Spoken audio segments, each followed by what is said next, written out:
yang baik menunjukkan engagement-nya itu gimana supaya bahwa dia menunjukkan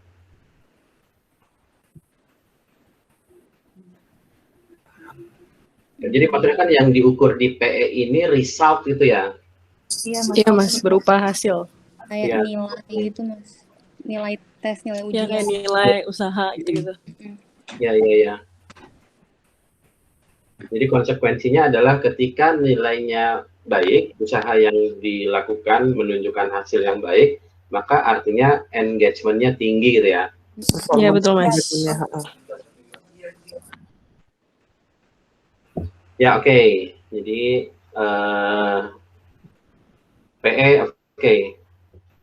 Jadi kalau ini memang apa ya, natur dari teoretikalnya yang dalam tanda kutip tadi yang pertama itu dimensi yang pertama relatif faktual, kemudian dimensi yang PE ini ke hasil. Jadi sama seperti konstruknya resiliensi itu ada yang sifatnya kapasitas, ada yang sifatnya berdasarkan kejadian yang sudah. Nah ini banyak kejadian yang sudah ya. Kemudian indikator ketiganya mendapatkan hasil itu direvisi memiliki keinginan. Ya oke.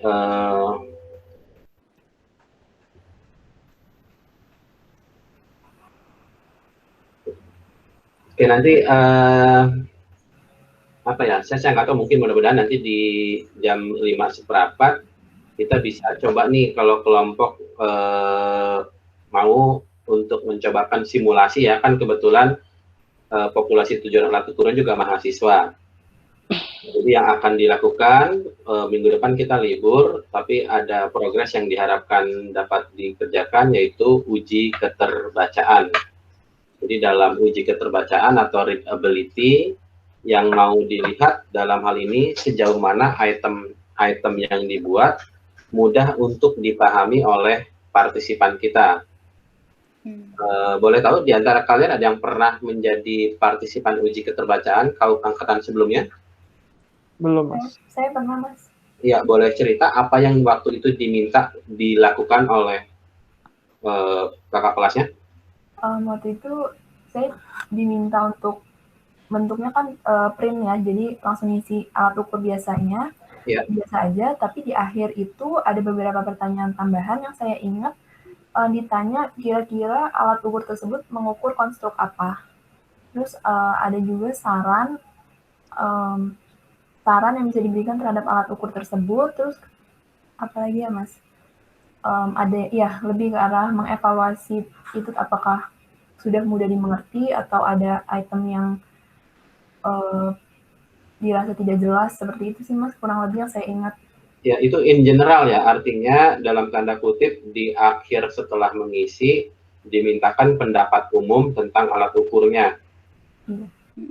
Itu ya. Oke, jadi itu standarnya di bawah KAUP tuh. Jadi kalau in general nanti kita akan coba sampaikan, mungkin kalau kalian juga udah nonton video YouTube kelompok Selasa, lumayan tuh apa namanya, kemarin pertanyaannya banyak, kebetulan ada juga yang sudah pernah mengalami jadi partisipan uji keterbacaan dan apa namanya, mekanismenya agak beda nih. Kalau kemarin tuh ditanyakan dikasih tanda.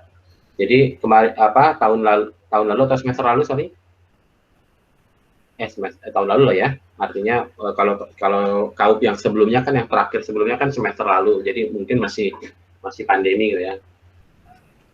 Ya ini saya mau manfaatin 5 menitnya. Jadi kalau untuk uji keterbacaan kita akan bahas sekilas. Jadi yang saya mau sampaikan, kalau untuk item ya sebetulnya memang dengan informasi tambahan dari buat saya bahwa dari definisi dan deskripsi Handelsman tentang dimensinya kebanyakan sifatnya yang after the process, dia performance-nya lah, dia menerapkan skillnya dan seterusnya, jadinya banyak yang akan dipersepsikan sebagai faktual, tapi memang ini teoretikal, jadi relatif kita nggak bisa ngapa-ngapain. Karena nanti konsekuensinya mungkin sebagai antisipatif, nanti kalau responnya relatif istilahnya ekstrim kanan, ekstrim kiri, mungkin dikarenakan sekali lagi karena karakteristik dari konstruknya. Untuk karakteristik populasinya relatif dalam tanda kutip tersedia banyak mahasiswa, jadi ada di kelompok Selasa ada satu kelompok itu karakteristiknya guru, untuk yang kelompok Jumat ada yang karakteristiknya karyawan startup. Jadi maksud saya secara proses pelaksanaan uji keterbacaan mungkin bukan hal yang terlalu susah untuk dilakukan, karena mau nggak mau nanti kalau proses uji keterbacaan idealnya adalah one-to-one basis with examiner, jadi interaksi satu dengan satu atau maksimal 3 dengan 3 lah, jadi 3 dari kalian dengan 3 dari partisipan, atau maksud saya ini nggak mesti jumlahnya sama juga sih, bisa saja kalian berdua, mereka bertiga. Kalau misalkan dilakukan sendiri-sendiri, satu dengan satu, biasanya konsekuensinya ada awkward situation, apalagi kalau kalian nggak kenal, atau kalau yang tadi kan yang guru sama yang karyawan, rasanya kemungkinan tidak kenalnya tinggi. Saya nggak bahas banyak soal uji keterbacaan dulu ya, karena nanti biar tidak terlalu mengulang. Dari kalian komentar tentang item-itemnya ini, dengan adanya revisi ini, ya saya yakin kelompok sudah melakukan review bersama sih. Iya, Mas. Udah kok, Mas. Ya, oke. Jadi nanti siapkan untuk proses layouting menjadi alat ukur untuk uji keterbacaan ya. Kalau dilihat di silabus, kita akan melakukan proses pembuatan indikator dan instruksi dan pengantar. Jadi nanti kita ketemu lagi jam 5.15 ya. Mas, yang Yes. PE 12 itu berarti udah nggak ada revisi lagi ya Mas indikatornya? PE 12. PE1 dan PE2 ya? Iya, Mas. Ini memang kalau dilihat dari itu keterlibatan mahasiswa melalui tingkatan kinerja mereka di kelas. Jadi kalau gini mungkin saya nggak tahu nih apakah mahasiswanya angkatan baru atau angkatan baru jangan? Sejauh ini sih rencananya mahasiswa ya, semua ya. Semua, oke. Jadi walaupun mereka mungkin baru punya 1 semester yang ada hasil studinya, bisa dijadikan sebagai konteks ketika mereka menjawab pertanyaan pernyataan yang kalian buat gitu ya. Jadi ya kalau dikatakan dari tingkatan kinerja, ya kayaknya indikatornya ya memang jadi akan faktual sih. Jadi berdasarkan persepsi faktual mereka terhadap, walaupun mungkin kalau dikatakan IP 3,5 mungkin bisa relatif itu ya, buat orang-orang tertentu dianggap sebagai perform, buat orang-orang tertentu jadi nggak perform. Nanti konsekuensinya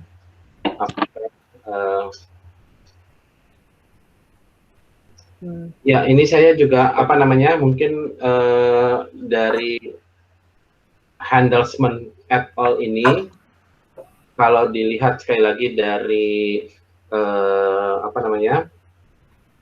dari definisi dan deskripsinya, mungkin konsekuensinya ya indikator kalian udah mengukur apa yang didefinisikan konseptual sih. Jadi kalau sekali lagi karena memang sifatnya performance engagement, kinerjanya ya dari nilai. Mas. Ya, saya coba ini lagi karena ini saya salah lihat saya salah lihat slide sheet-nya. Saya pikir yang ada tulisan saya komentar Saya nggak ada perubahan ya ini. Terus juga kalian tadi jam 3 pasnya tadi baru apa namanya? Aduh, namamu siapa yang cowok? John. Iya, Johannes saja, yang lain mana itu. Jadi saya pikir ini apakah kelompok memang jadi apa enggak, kan tadi saya tanyain. Ya, oke, jadi apa namanya? Ini saya on the spot banget. Jadi kalau dengan pemahaman on the spot saya yang sekarang ini di sheet item, silakan diproses lebih jauh dengan membuat indikator lagi. Pengantar instruksi untuk uji keterbacaan. Nanti kita lihat kira-kira di jam 5:15 modifying apa yang bisa kelompok lakukan. Baik, Mas. Ya. Mas. Oke, makasih, Mas. Makasih, Mas. Ya. Makasih, Mas. Makasih, Mas. Oke. Ya, kelompok berikutnya PBB.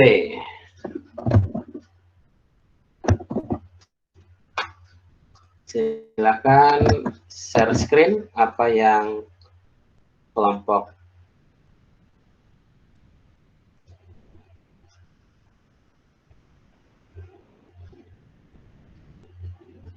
halo, siapa nih sekarang yang share screen?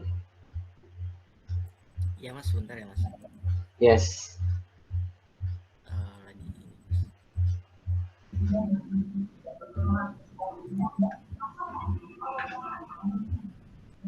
Oke, kita fokusnya ke item dulu ya. Untuk apa? Sebetulnya nanti setelah UTS sifatnya gantian, kalian dalam tanda kutip akan lebih banyak berinteraksi dengan partisipan kalian. Jadi sambil kalian berinteraksi, saya yang fokus ke laporan kalian. Oke, kita langsung bahas sedikit di indikator nih. Indikatornya item SA31. Tertulis di situ sebagai saya merasa puas dengan kehidupan saya saat ini. Oke, pertanyaan saya adalah, apakah merasa puas dengan kehidupan saat ini merupakan bentuk lebih jauh dari mahasiswa memiliki tujuan hidup? Ini udah pernah dibahas waktu yang awal-awal dulu. Ya, silakan jelasin lagi. Sebentar Mas. Sudah maksudnya.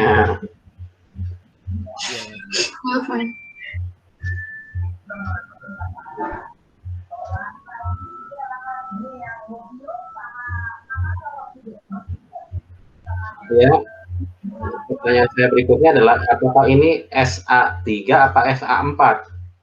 Ketika merasa puas, artinya memperlakukan dirinya dengan positif.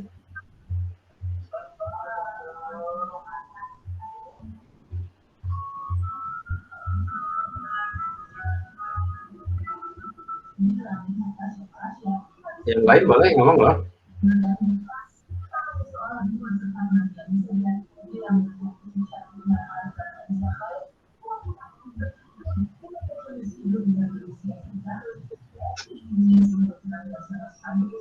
Mas, mungkin saya bisa bantu jawab.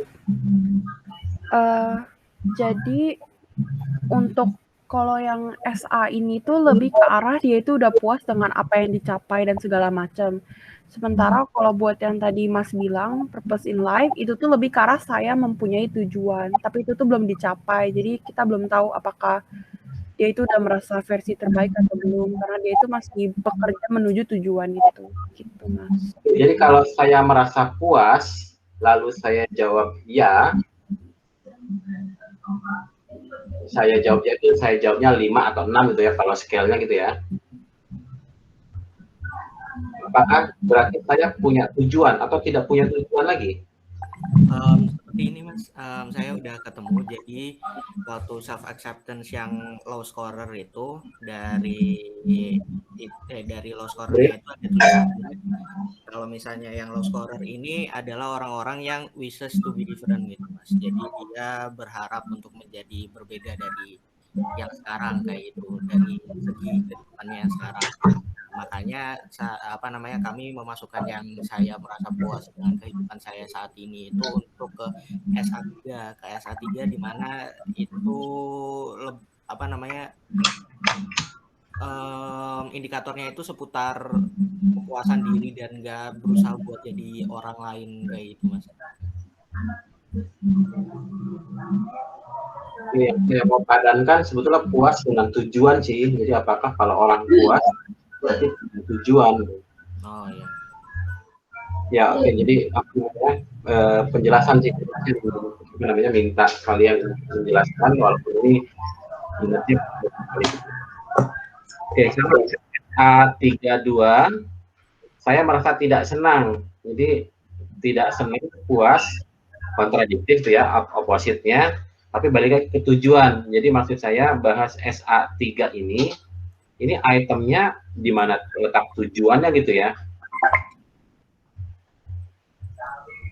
Jadi kalau orang tidak senang dengan kehidupan orang lain, apakah dia nggak punya tujuan? Lebih ke ini sih mas, kalau misalnya merasa tidak senang dengan kehidupan orang lain itu dia itu kan di sini tujuan hidupnya itu kan untuk menjadi versi terbaik dari dirinya sendiri itu kan mas. Ketika seseorang itu tidak merasa senang dengan tidak merasa senang dengan kehidupan orang lainnya lebih baik dari kehidupan saya, itu dia jadi berusaha buat imitating gitu mas, biar biar dirinya yang sekarang itu juga ikutan lebih menjadi lebih baik gitu juga. Oke, ini agak panjang ya karena si indikatornya. Ya, oke, penjelasannya. Oke, kemudian SA42 ini walaupun sifatnya avoid, kalau bisa dihindari penggunaan kata selalu.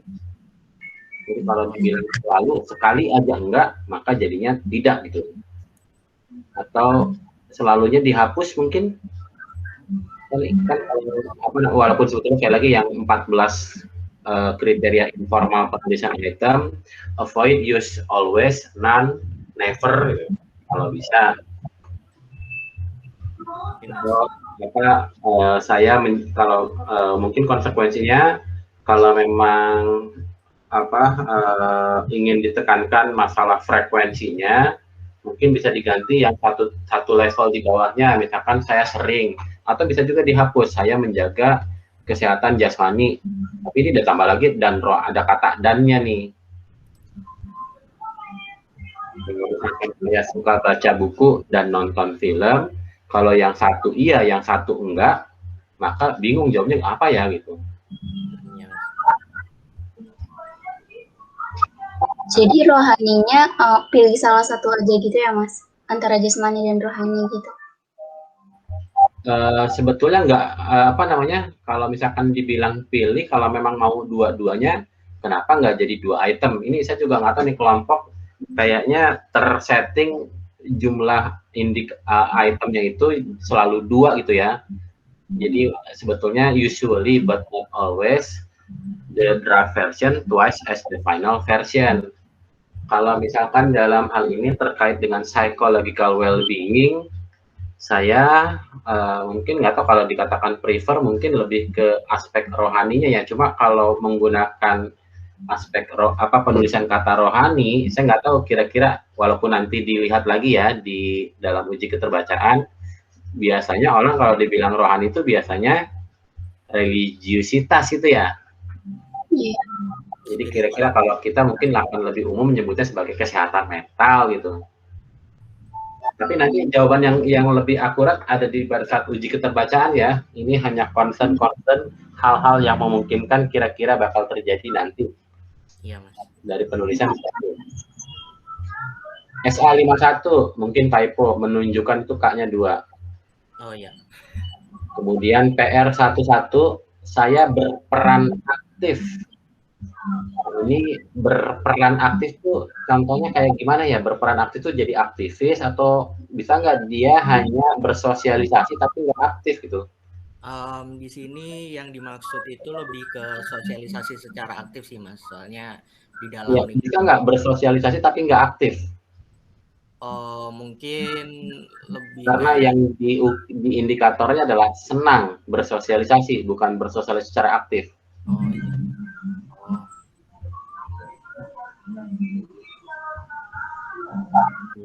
Kemudian untuk yang PR12 itu posisinya pasif, diajak berdiskusi. Kalau bersosialisasi itu aktif, kata kerja aktif itu.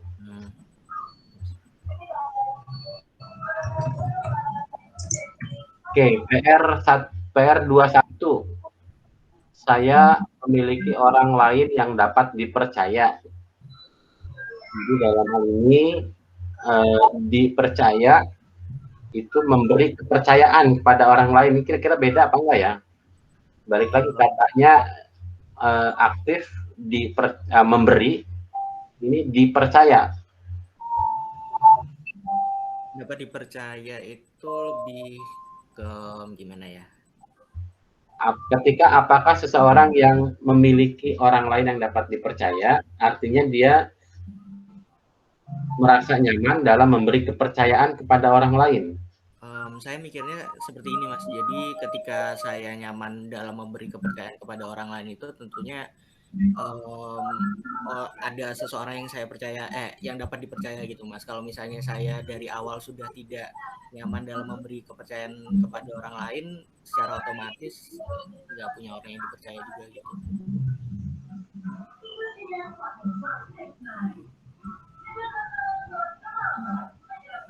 Contohnya apa sih kalau misalkan ini bentuk tingkah laku detailnya apa? Apakah bercerita atau lebih seperti curhat tentang masalahnya dia gitu, Mas, terutama kayak masalah pribadi gitu. Kemudian dalam hal ini juga kalau saya tanyain, Adit. Iya, Mas. Adit memiliki orang lain yang dapat dipercaya? Ada, Mas. Jawabannya ada, bukan agak tidak setuju. Oh, iya. Jadi konsekuensi dari item model seperti ini sifatnya faktual, ada atau tidak ada. Jadi kalau dikatakan nyamannya, nah, jadi banyak sekali biasanya permasalahan-permasalahan dalam item writing, item dianggap sebagai sesuatu yang faktual. Kalau saya memiliki, ya faktual, punya atau tidak punya gitu. Oke, Mas. Ya, PR21 masalahnya faktual. PR31. Saya merasa sedih jika orang lain di sekitar saya tertimpa kejadian buruk. Ini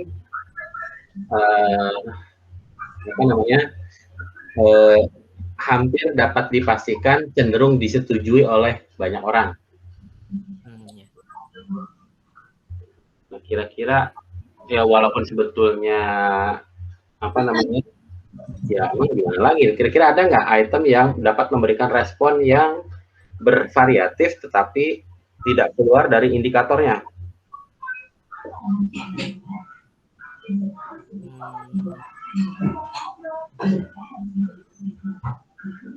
Oke, PR31. Adit punya pacar nggak, Adit? Enggak, Mas. Iya, ada orang lagi punya ya. Jadi walaupun dalam hal ini memiliki rasa afeksi dan intimasi, tapi kalau menunjukkannya, kan kadang-kadang juga idealnya tuh melihat situasi juga gitu. Jadi kalau risihnya dalam ini tergantung, kalau di depan umum mungkin nggak nyaman juga gitu.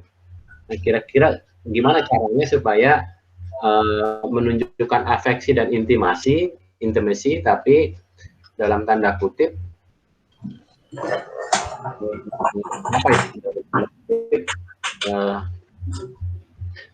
tidak berkebalikan gitu, jadi artinya risih gitu. Iya, Mas. Kemudian lihat indikatornya, Dit. Iya. Bacain indikatornya, Dit. PR3 masih memiliki rasa empati, afeksi, dan intimasi yang tinggi terhadap orang lain. Jadi yang punya afeksinya siapa? Oh, orang lain kalau misalnya. Mahasiswanya di indikatornya. Oh iya. Terhadap orang lain. Tapi kalau di itemnya orang terdekat yang menunjukkan, terbalikan. Oh, oke, Mas.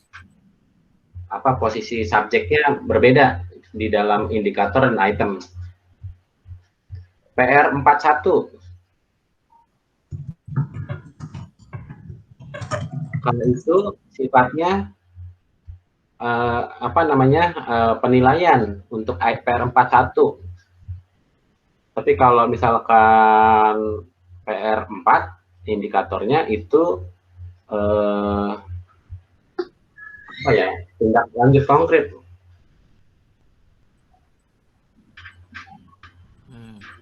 Lebih kayak aksi gitu ya Mas ya? Oke, dibahas dulu. Saya ada tamu dulu bentar yang ngetok pintu. Oh iya Mas, nggak apa-apa Mas.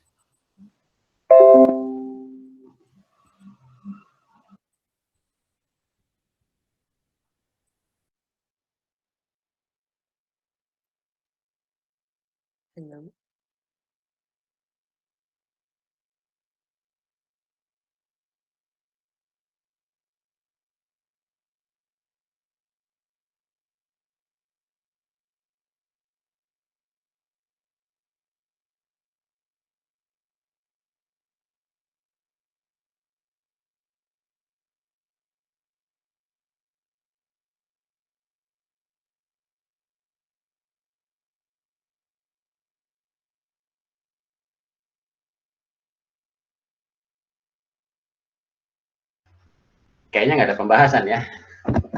Ya oke, lanjut. Gimana PR 32? Posisi subjeknya berbeda ya, betul ya? Iya Mas. Ya, PR 41.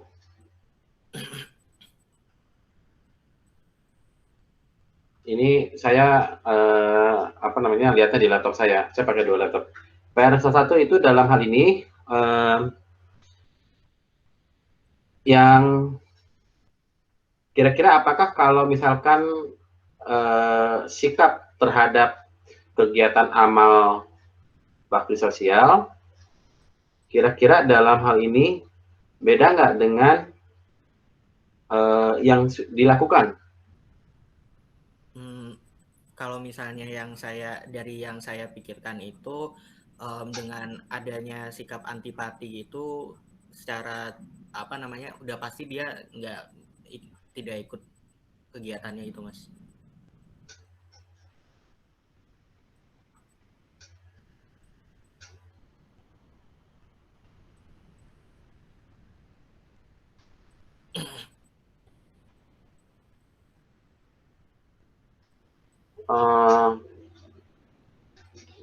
Kira-kira kalau peduli terhadap kesejahteraan orang lain, bisa nggak? Saya nggak tahu nih, kalau menurut saya, kegiatan amal dan bakti sosial itu sifatnya lebih konkret. Sementara kepedulian itu bahkan tidak perlu konkret, arti konkret itu dalam pengertian ada tindakan betulan dilakukannya. Jadi nggak dalam tanda kutip, kalau misalkan bakti sosial itu dilakukan ada orangnya gitu, maksudnya ada orangnya, kita sebagai pelaku, ada juga yang penerima apa yang kita lakukan.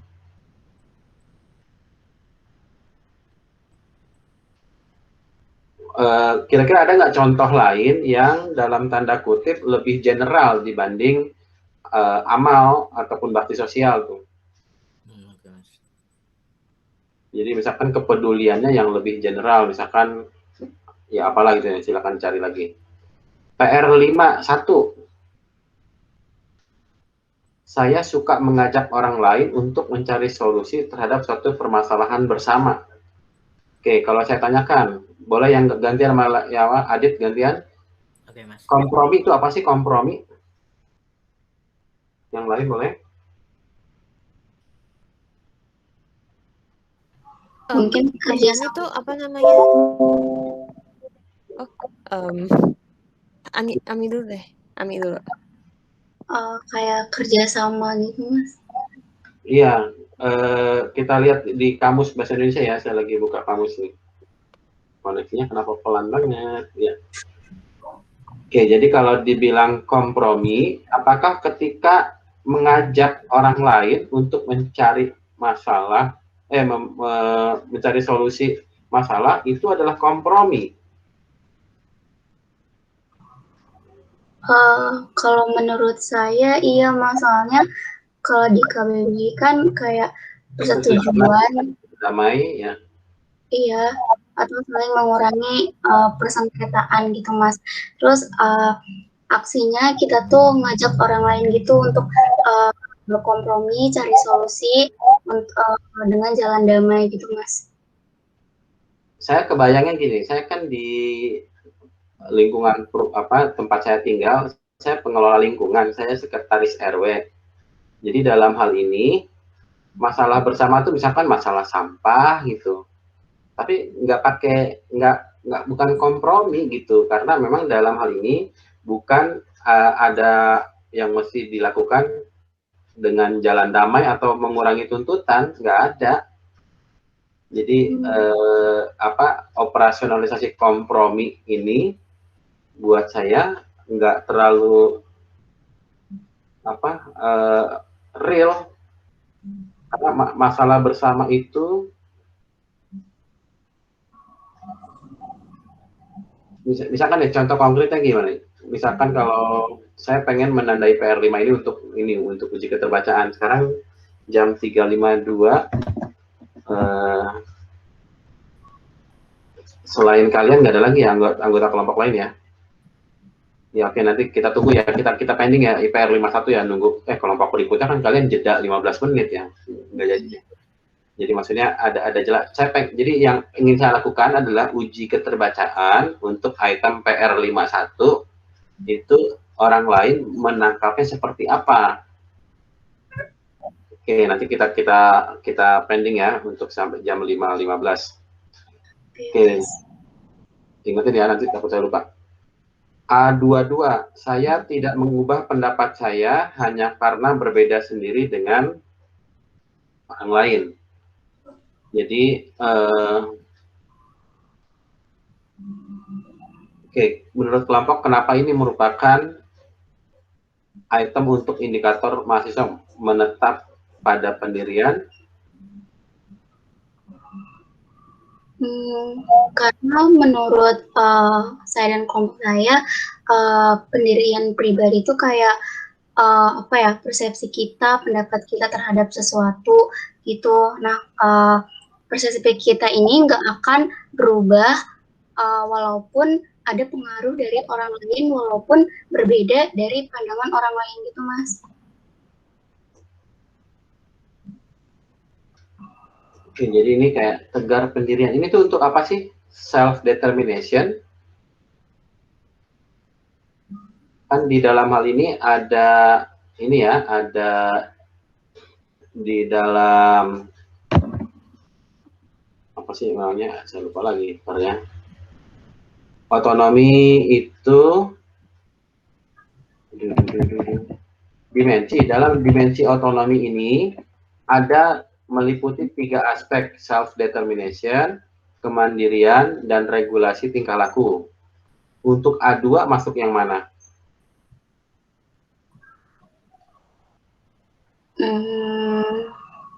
Kalau regulasi tingkah laku mungkin, Mas.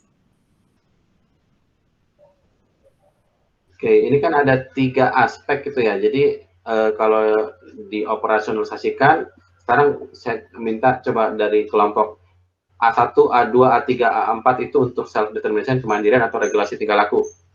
Ya, pikirin dulu.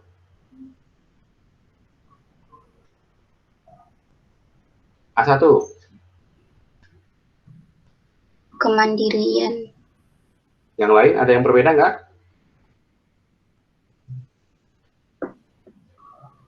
A2.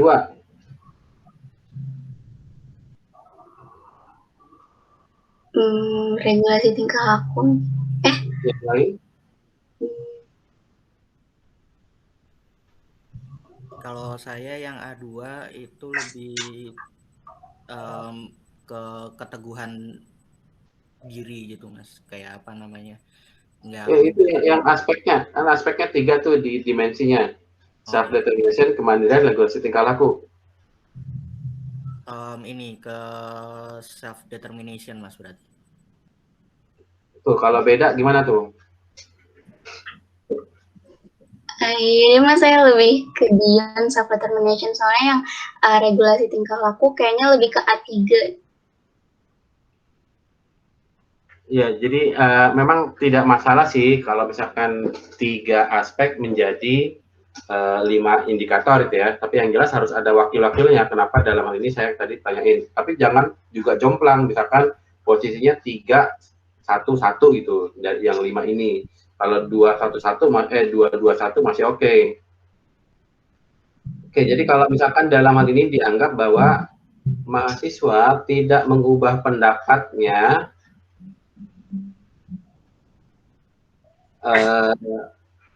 maka dalam hal ini dianggap sebagai teguh pendirian. Jadi saya nggak tahu, mungkin dalam hal ini apa ya, kita nggak menilai dalam hal ini kan, sebetulnya ini satu concern juga sebetulnya kalau misalkan dalam hal ini kita nggak tahu juga nih kalau pendapatnya salah, lalu dia tetap berbeda pendapat, apakah dalam hal ini otonominya tetap tinggi atau iya nggak peduli otonomi itu tidak berbicara tentang benar atau salahnya apa yang dia percayai.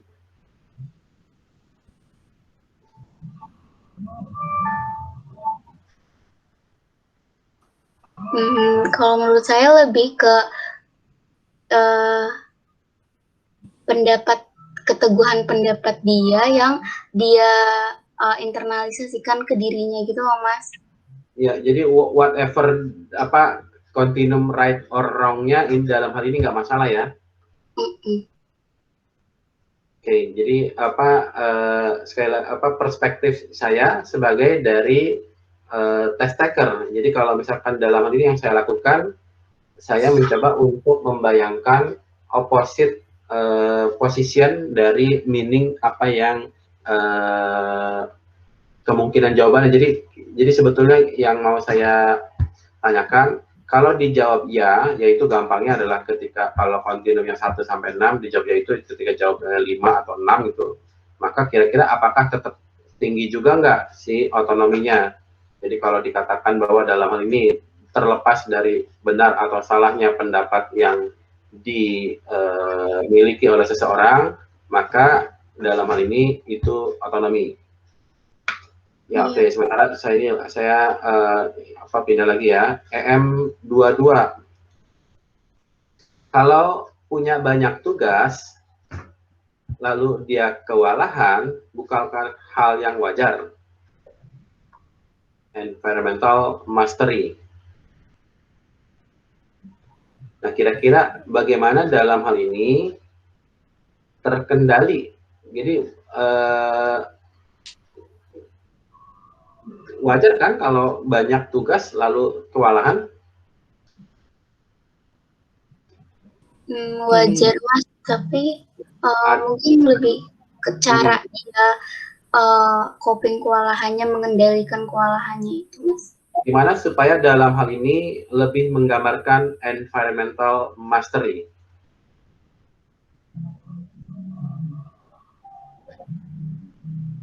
Jadi lingkungannya terkuasai gitu.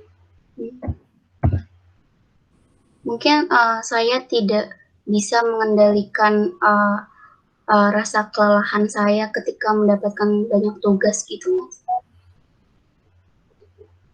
Ya, oke. Jadi prinsipnya dalam hal ini ada 2 cara yang paling umum digunakan untuk mengevaluasi atau menilai apakah suatu item oke atau tidak oke. Yang pertama adalah direct to the indikatornya. Kemudian yang kedua adalah lompat 2 ke dimensinya atau ke konstruknya. Kebetulan kan kalau di sini si konstruknya ada dimensinya. Jadi kalau misalkan dianggap bahwa kayaknya ke indikatornya iya, tapi ke dimensinya enggak. Jadi kira-kira apa yang dalam hal ini bisa dapetin dua-duanya. Kalau menurut saya sih untuk yang dapat tugas banyak lalu dalam hal ini merasa kewalahan, itu hal yang hal yang lumrah gitu. Jadi belum tentu menunjukkan bahwa dia environmental mastery-nya rendah kalau ketika dia kewalahan. Jadi kalau mau diksinya yang relatif bisa membuat oh iya nih kalau misalkan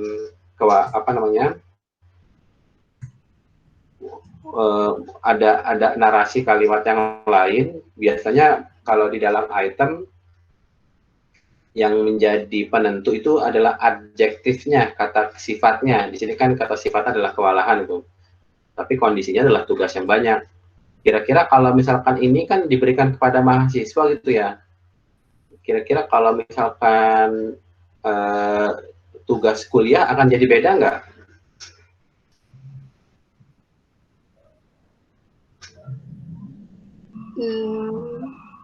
Atau malah keluar dari apa yang mau diukur? Kayaknya sama, Mas. Soalnya kan ke mahasiswa, mungkin tugasnya itu lebih ke tugas akademiknya, tugas kuliahnya. Ya, indikator PL32. Saya ingin menemukan minat di dalam, kalau ingin, pertama adalah ini faktual apa tidak. Jadi yang ditanyakan adalah seberapa inginnya, atau apa nih? Jadi kalau misalkan ingin belum tentu ini loh. Misalkan saya ingin kaya, tapi belum kaya, tapi inginnya aja, itu kira-kira sudah menggambarkan belum tentang purpose in life? Mungkin belum sih ya, Mas, masih kurang spesifik. Iya, jadi kalau misalkan temukan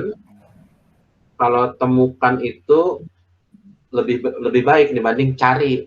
Kalau cari kan ya udah saya lagi nyari tapi nggak ketemu. Kalau temukan artinya sudah ketemu gitu. Jadi lebih konkret, lebih spesifik, lebih jauh yang dapat diberikan oleh pernyataan IT. Sama dengan PG12, saya berusaha. PG31, saya mengenali.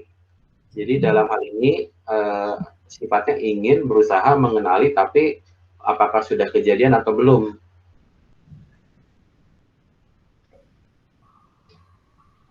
Untuk sekali lagi, banyakkan yang jadi concern adalah diksi, pemilihan kata, terutama dari adjektifnya.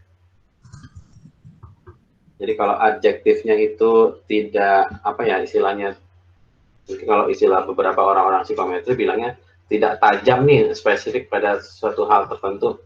Mungkin kalau diksinya diganti bisa jadi lebih spesifik.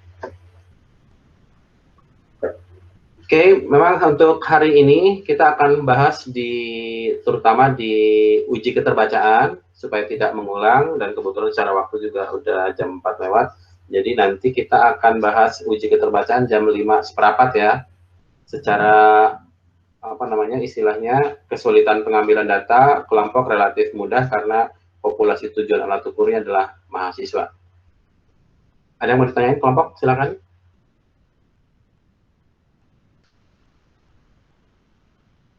Oke, ini antisipasi ya, jumlah itemnya lumayan banyak nih, 60.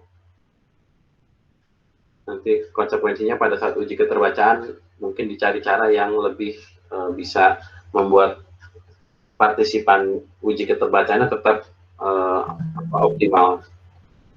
Saya nggak bahas uji keterbacaan, nanti aja pas bareng. Silakan kelompok kalau ada pertanyaan.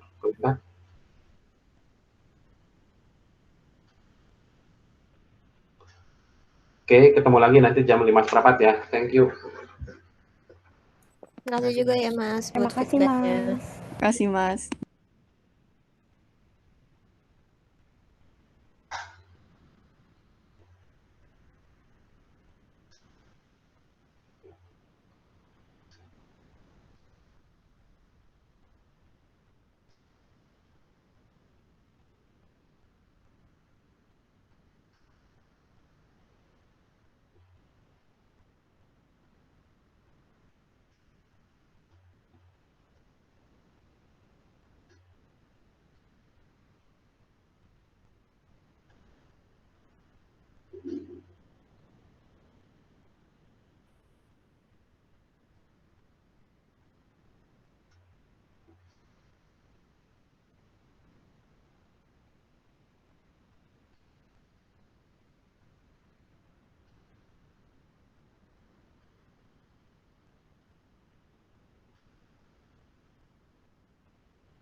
Nah,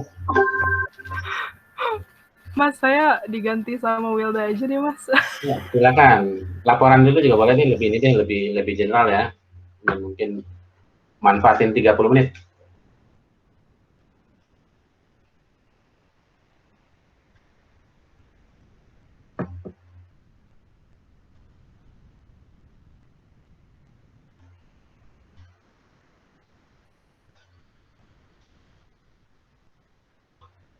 Oke, ya, mata kuliah konstruksi alat ukur yang baris keduanya nggak usah, komitmen organisasi langsung.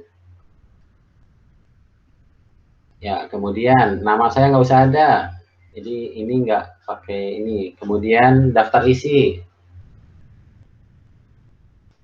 pakai subbabnya bab 1 latar belakang gitu ya, nomornya. Kemudian mulai bab 4 diisikan juga ininya apa, kerangkanya dulu aja, isinya bisa lihat di panduan sebetulnya.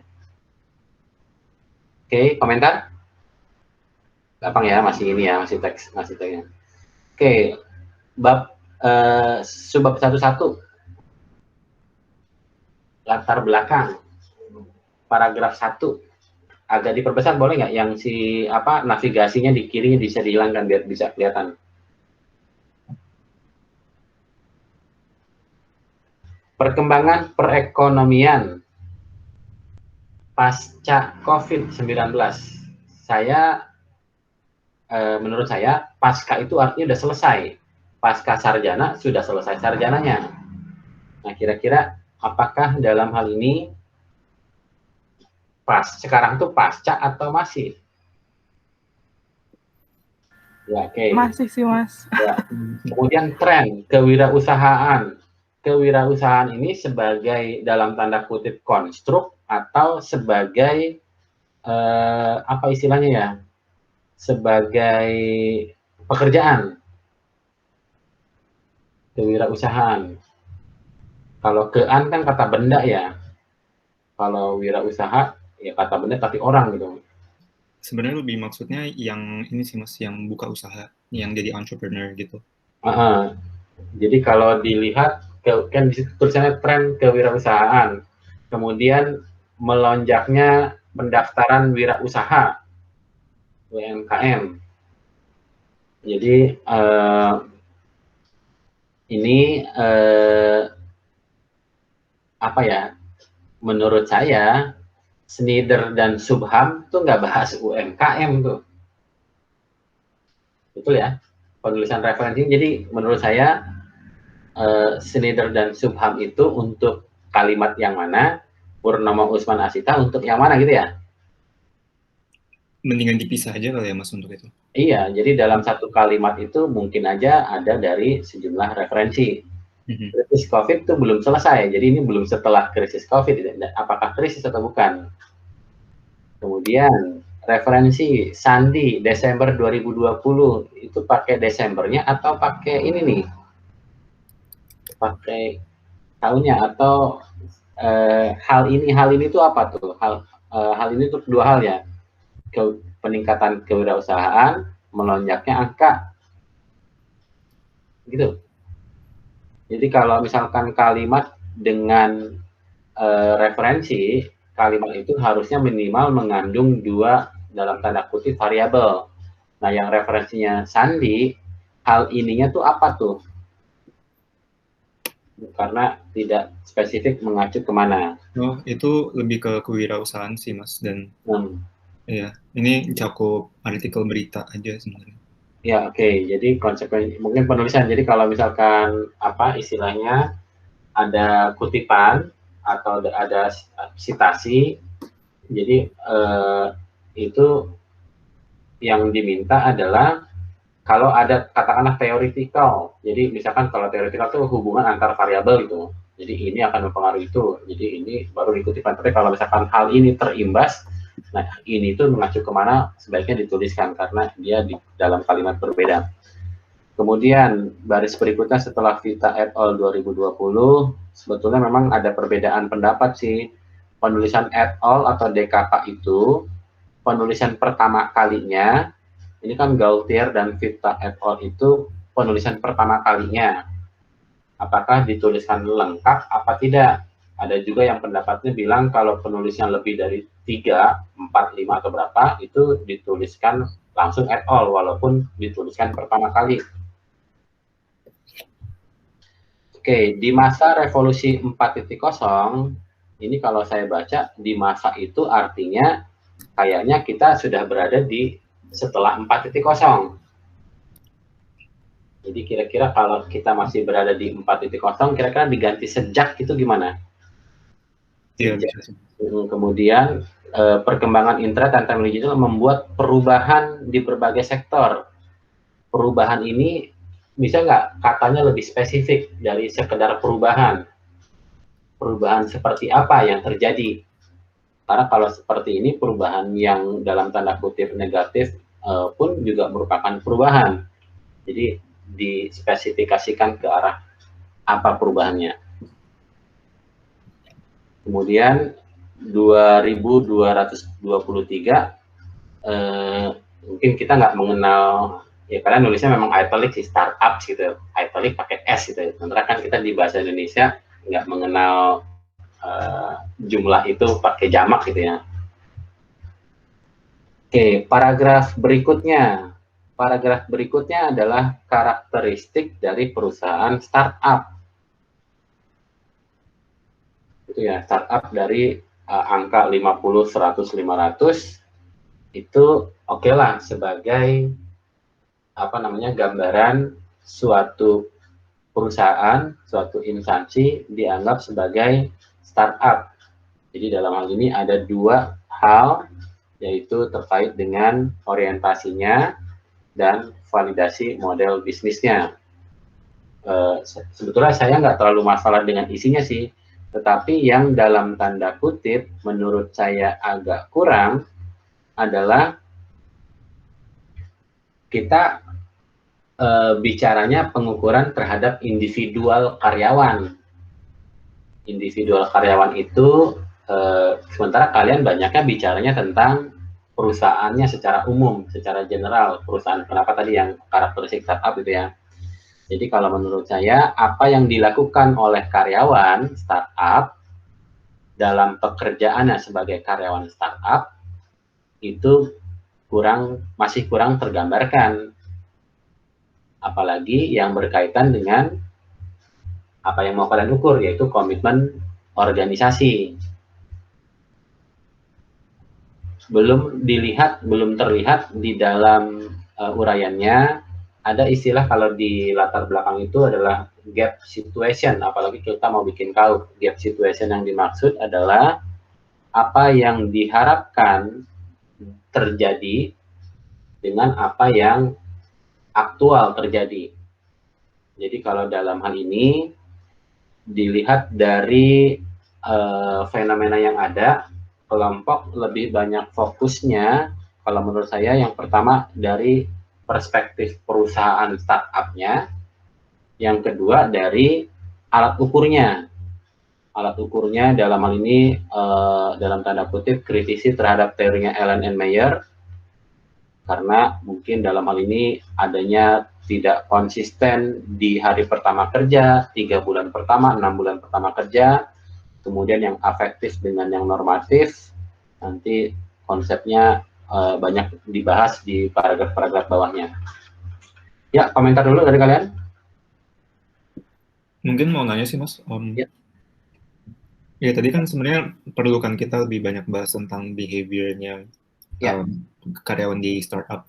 Mungkin kalau misalnya paragraf yang tentang kita mendeskripsikan startup itu yang kayak gimana untuk kedepannya menentukan populasi kita tuh nggak apa-apa nggak ya, Mas, yang di paragraf ini? Jadi dipertahankan aja. Ya, kalau yang ada saya nggak masalah sih sebetulnya. Jadi kita concernnya kan nanti pengukurannya terlebih akan untuk individual, karyawannya. Kalau mau tambahan, kalau yang ada nggak apa-apa, nanti berikutnya tetap ada. Tapi kalau dilihat di sini, saya nyebutnya paragraf paragraf kedua itu sifatnya perusahaannya ya. Paragraf ketiga juga dari aspek adalah double-doublenya dengan karakteristik karyawan memiliki tingkat kecerdasan dan kemampuan adaptasi. Tapi belum ini nih, belum masuk ke yang namanya komitmen organisasi. Paling nyerempetnya masalah kepuasan kerja karyawan dan turnover-nya. Turnover konsekuensinya di paragraf 4 adalah bagi perusahaan, balik lagi ke perusahaannya. Kemudian jadi kalau misalkan terkait dengan komitmen organisasi, yang tadi kira-kira situasi apa yang diharapkan terjadi. Jadi kalau dikatakan kalau di sini memang isu terkait pandeminya nggak disentuh ya, relatif hanya di paragraf 1 ya. Iya sih, Mas. Berikutnya, jadi kalau misalkan apakah isu pandemi ini mau di-relate ke apa yang terjadi buat perusahaan startup atau dilepas aja. Kalau dilepas aja mungkin hanya sebagai dalam tanda kutip cover gitu ya. Jadi hook aja nggak apa-apa nggak, Mas? Kalau hook aja ya nggak apa-apa juga sih, karena memang kalau boleh dibilang tanpa pandemi pun untuk yang fenomena startup itu udah mulai banyak nih. Mungkin kalau saya juga termasuk pemerhati dari tracer study. Jadi kalau dari beberapa alumni, kadang-kadang kalau misalkan saat SciCamp, saat mungkin juga kadang-kadang masih suka dikontak sih, Mas Asu, mau nanya dong soal psikometri, ini saya di kantor lagi, ini kantor di mana sekarang? Di startup. Ya, sekalian saya tanyain, memang kenapa sih kerja di startup? Enak, Mas, waktunya fleksibel. Walaupun kadang-kadang ngerjainnya juga fleksibel juga, bisa ngerjain itu, bisa ngerjain ini, karena jumlah orangnya belum banyak. Jadi struktur itu relatif nggak ada. Ya mungkin, tapi senangnya mungkin fleksibilitasnya. Nah, jadi kalau misalkan seperti itu, yang perlu dimunculkan adalah apa yang dijalani oleh populasi tujuan alat ukurnya, yaitu karyawan. Nah, kalau di sini apa yang dijalaninya nggak terlalu banyak sih kalau menurut saya. Apalagi sampai memunculkan gap. Gap itu perbedaan antara yang ideal sama yang aktual. Atau bisa saja sesuatu yang diharapkan nantinya. Misalkan antisipasi, apa ya, kalau sekarang mungkin udah berlaku kali ya. Pernah dengar MEA, Masyarakat Ekonomi ASEAN? Pernah, Mas. Ya, jadi dalam hal ini dengan adanya kesepakatan di antara negara-negara ASEAN, maka 9 bidang, terutama bidang kesehatan, itu boleh apa istilahnya, pekerja dari negara ASEAN lainnya boleh bisa masuk ke Indonesia dengan mudah gitu. Jadi konsekuensinya dalam hal ini perlu nih disiapkan antisipasi. Jadi kan itu belum kejadian. Jadi dalam hal ini untuk mengantisipasi gap kondisi saat ini dengan kemungkinan terjadi di masa depan seperti apa. Ya, intinya adalah untuk yang di latar belakang masih kurang relate ke test takernya, ke populasi tujuan alat ukurnya. Ya, silakan dikomentarin.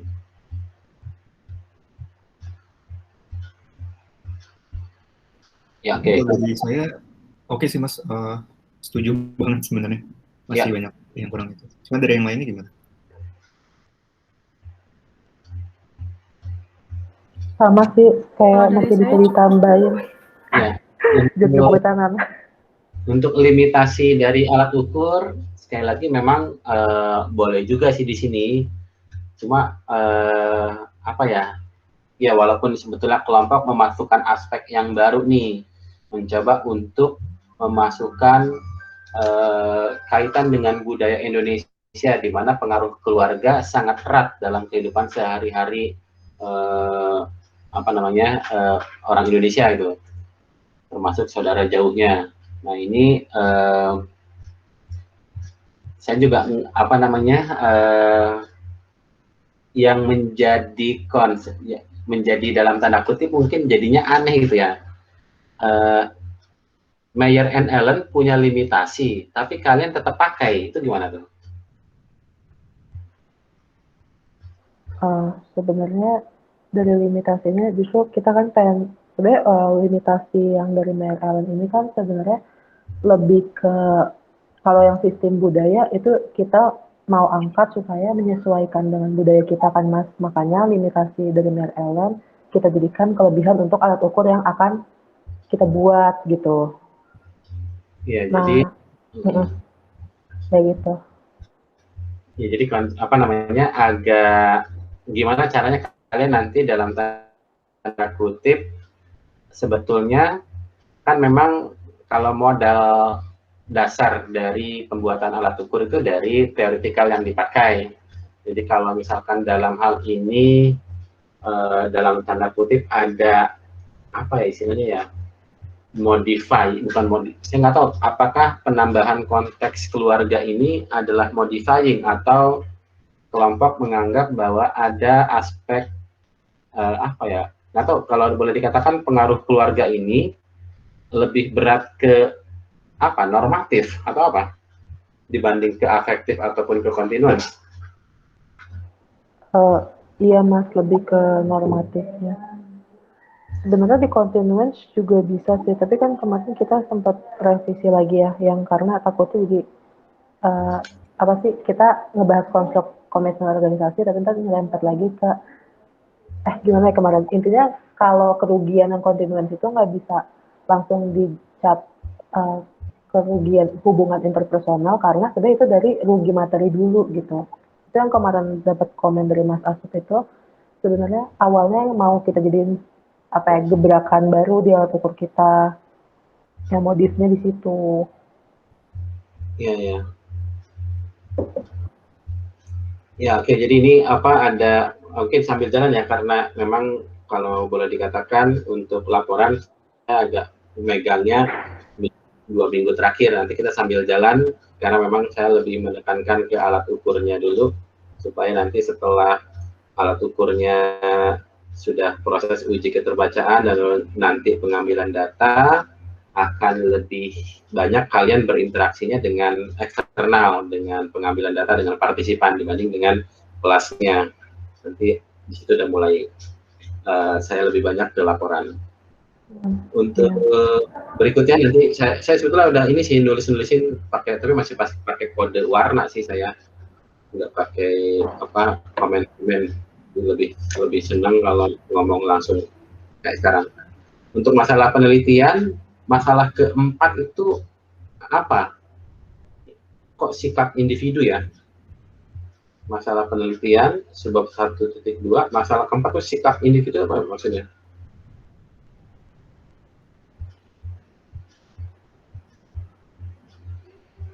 Sikap itu kan biasanya evaluasi positif atau negatif terhadap suatu hal, terhadap objek sikapnya gitu. Kalau ini yang dimaksudkan dengan diskriminasi itu ya, bukan ya? Maka biasanya yang membedakan yang memiliki komitmen organisasi tinggi dan yang rendah gitu. Ya itu simpel lah, kalau itu lihat aja wordingnya di panduan ada. Kemudian untuk untuk manfaat penelitian, yang pertama juga sama, sikap karyawan dalam berkomitmen. Jadi mungkin kelompok perlu dilihat lagi definisi sikap kalau dalam pengukuran psikologi itu apa. Kalau sikap itu kan evaluasi positif atau negatif terhadap suatu hal, misalkan sikap terhadap penggunaan styrofoam gitu. Jadi itu positif atau negatif. Untuk masalah sikapnya. Manfaat penelitian di bawah lagi, Wilda. Yang manfaat itu yang pertama kan sikap tuh ya. Jadi untuk manfaat memang biasanya ya sebetulnya nggak salah juga sih. Biasanya dalam paragraf sih, nggak pakai dalam pointer. Jadi yang diminta apa yang ada di dalam manfaat adalah kalau alat ukurnya ini jadi nantinya akan digunakan oleh siapa untuk tujuan apa. Jadi kalau di sini kelompok membuatnya adalah pertama, kalau dibilang memberikan pemaparan sikap karyawan, mungkin akan susah sih kalau paparan itu biasanya lebih banyak dalam bentuk uraian. Sementara apa yang akan dihasilkan dalam alat ukur ini lebih banyak sifatnya yang kuantitatif, angka berdasarkan skor.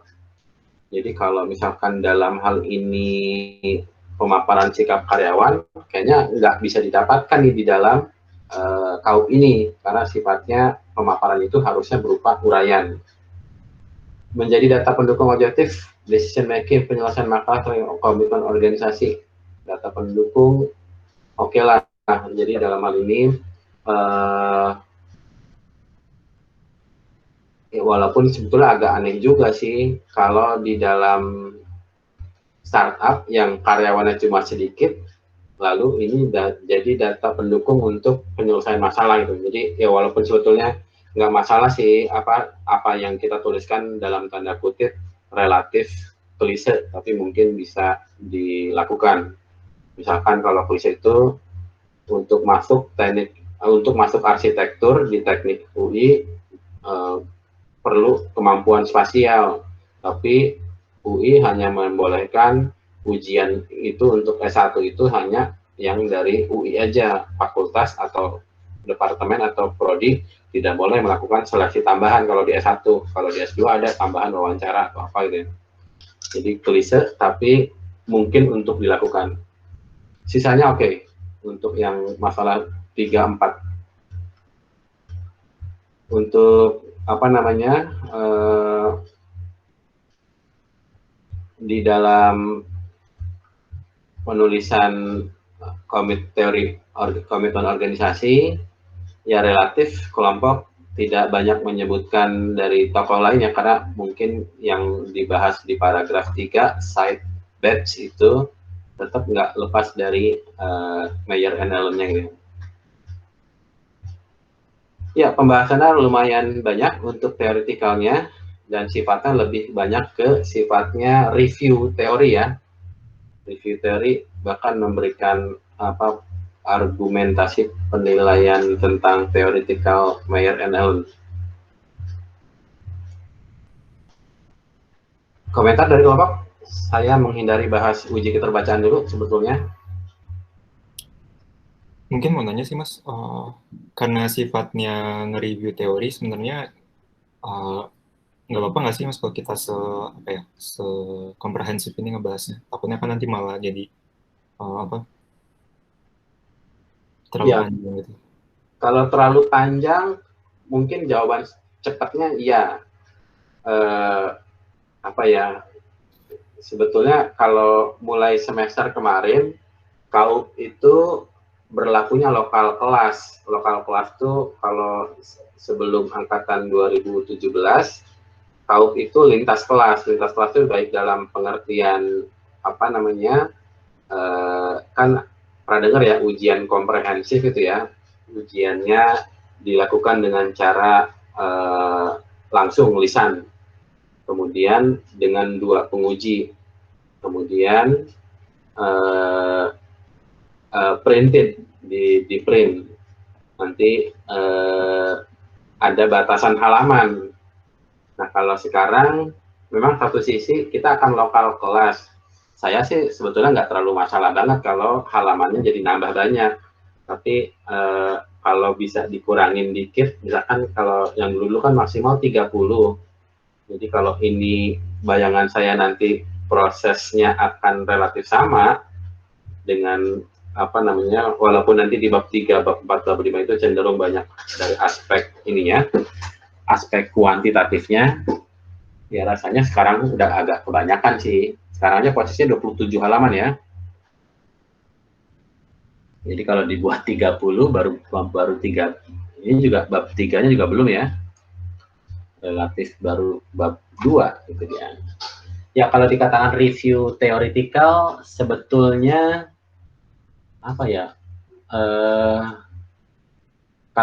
kalau bisa sih mungkin yang dilakukan adalah menjelaskan aja. Jadi sifatnya reviewnya bukan dalam tanda kutip kritisi kalau saya menyebutkan apa yang dilakukan. Tapi ini memang adding value dari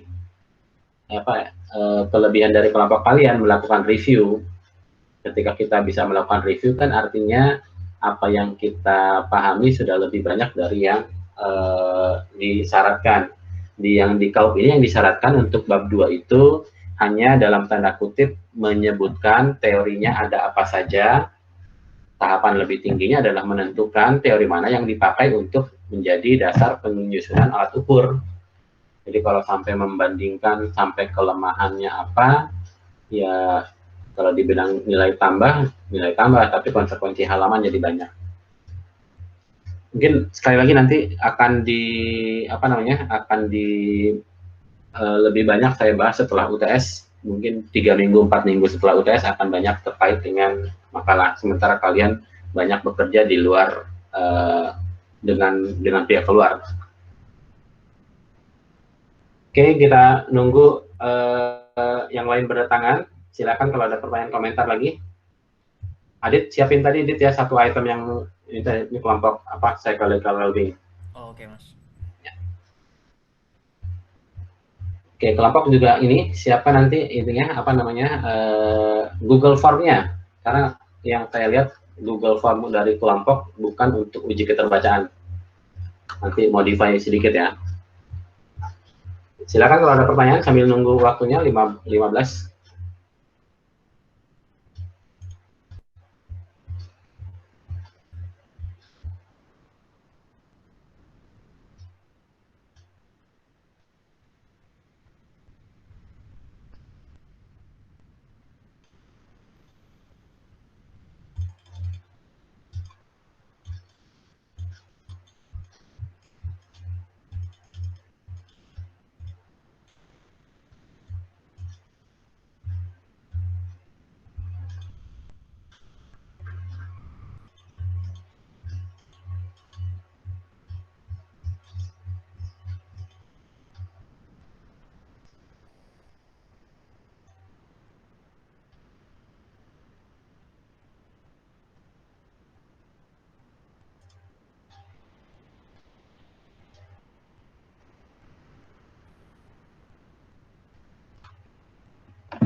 Oke ya, sambil nunggu ya.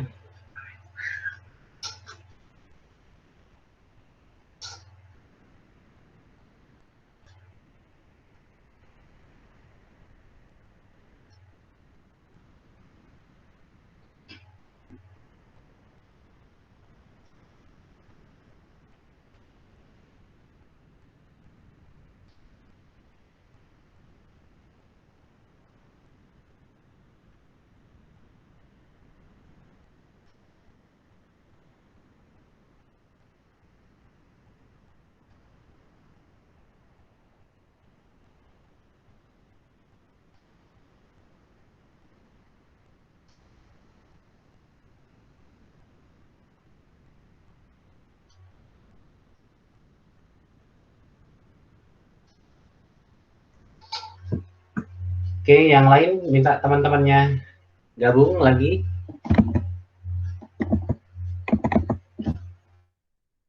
Oke, ini yang tadi kelompok komitmen organisasi ya. Apa namanya?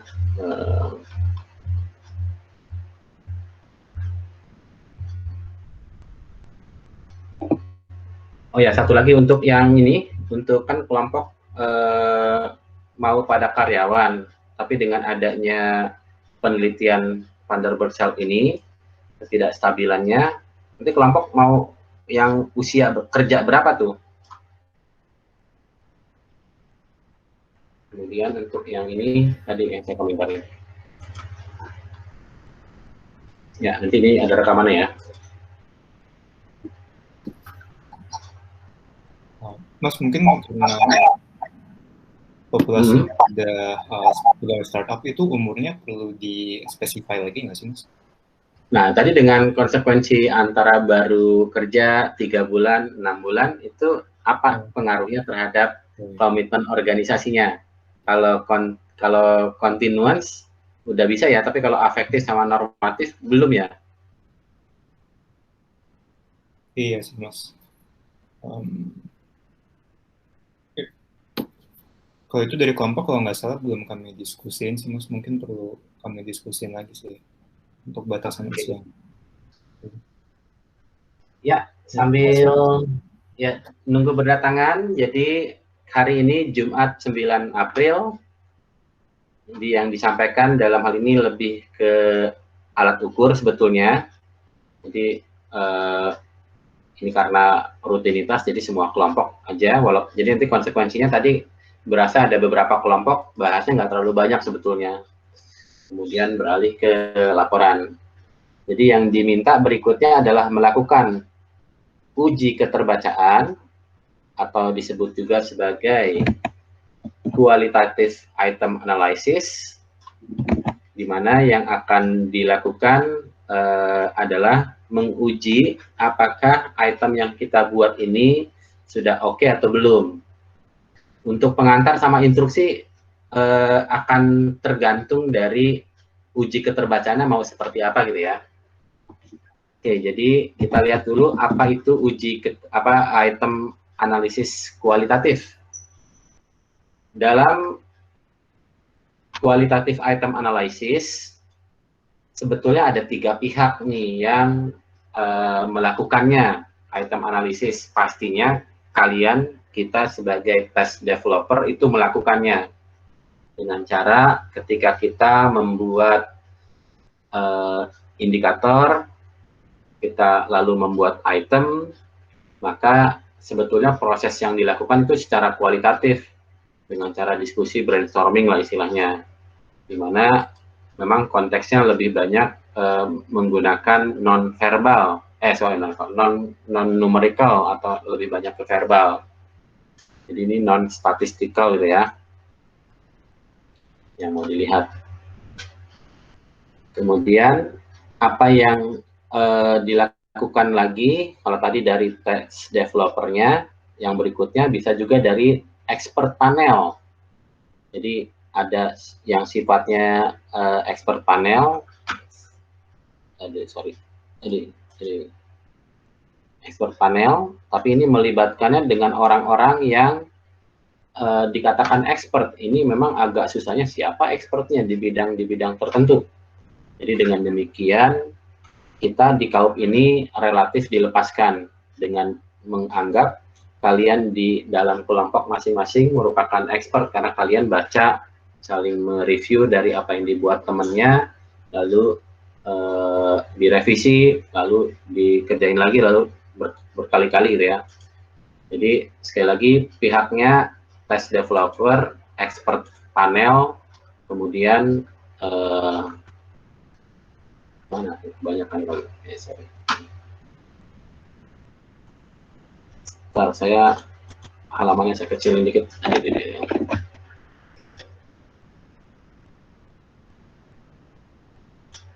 Bentar ya, nah ini dia. Oke, dalam yang ketiga, pihaknya adalah namanya test taker. Jadi menyebutnya sebagai think aloud test administration. Sebetulnya apa sih yang dilakukan dalam think aloud test administration? Ini yang akan kita lakukan dengan namanya uji keterbacaan.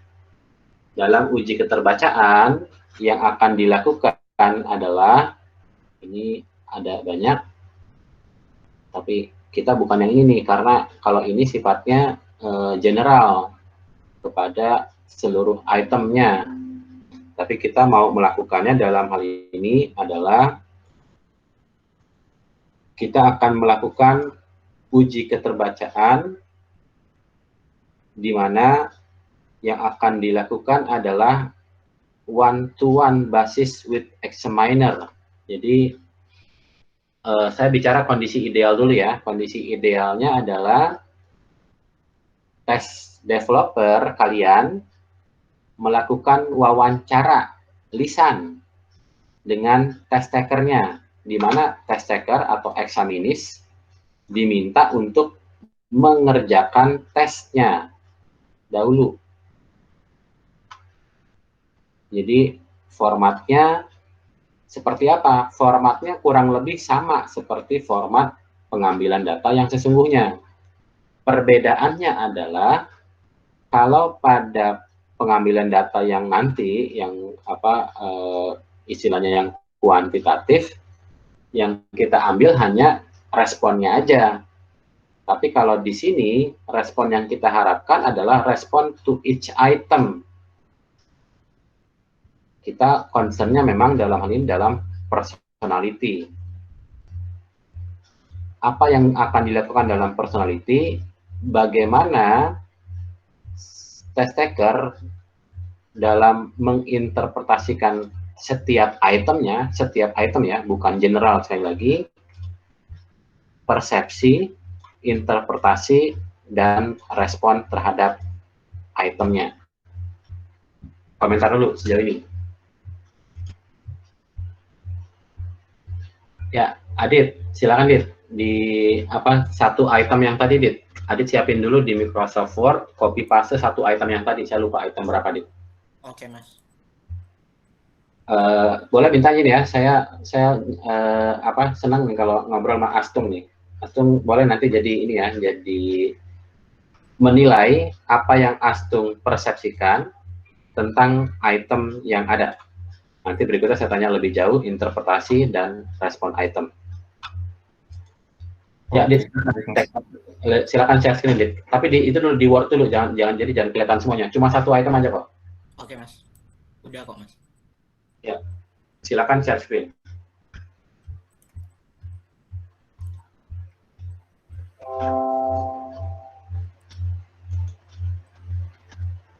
Udah terlihat belum, Mas?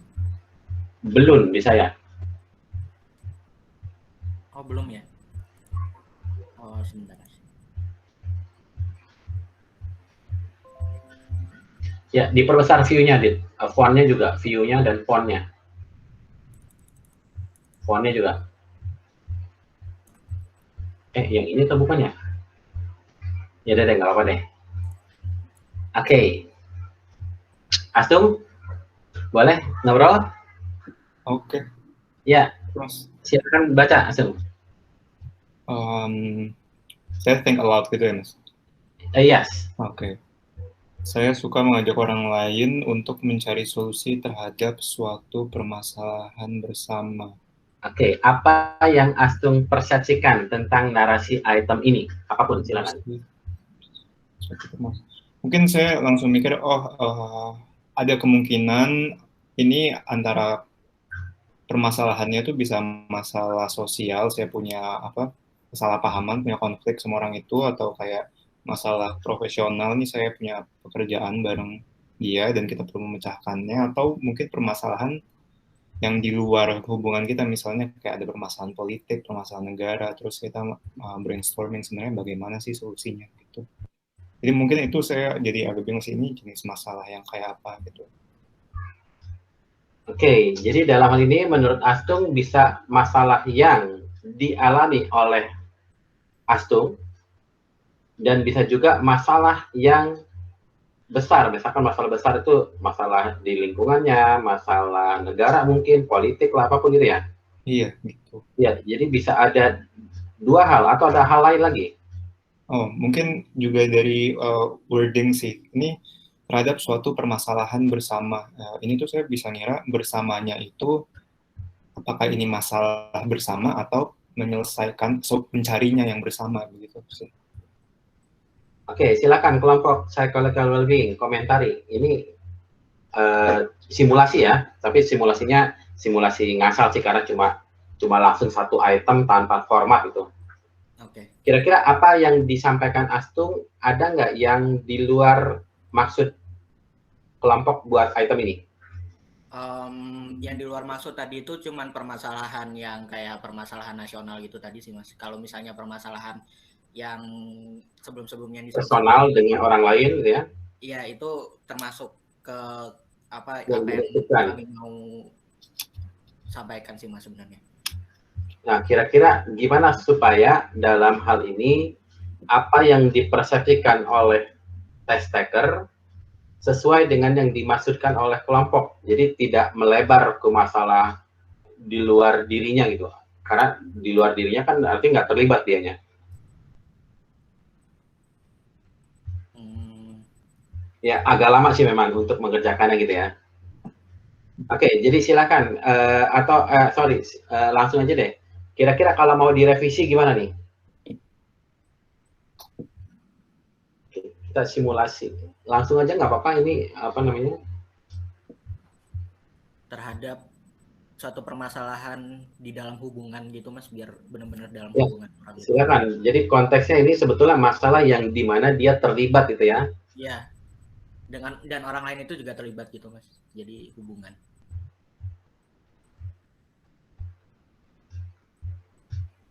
Ya, silakan. Jadi nanti atau Asung udah nangkep kira-kira yang dimasukkan oleh kelompok itu ini untuk apa, Dit? Untuk dimensi